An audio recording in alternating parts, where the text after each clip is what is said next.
खबर शामिल करते हैं। शिदातपुर से मुसल्लह डाकुओं की रोड ब्लॉक करके लूटमार, गांव जाने वाले 2 मोटरसाइकिल सवारों से फोन और 50,000 नकदी रकम छीन ली। मजामत करने पर डाकू कुल्हाड़ी के वार से दोनों को शदीद जख्मी करके फरार।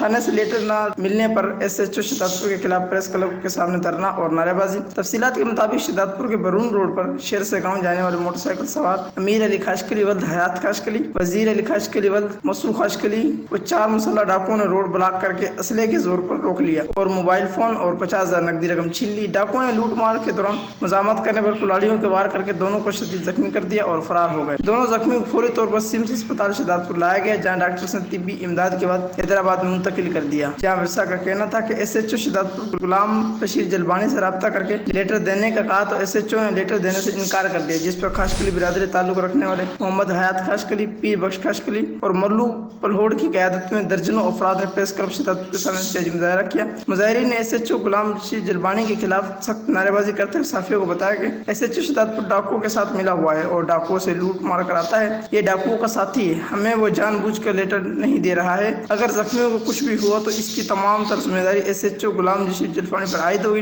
इन्होंने प्रेस क्लब के बाद शिदातपुर थाने के सामने धरना दिया और SHO के खिलाफ सख्त नारेबाजी की।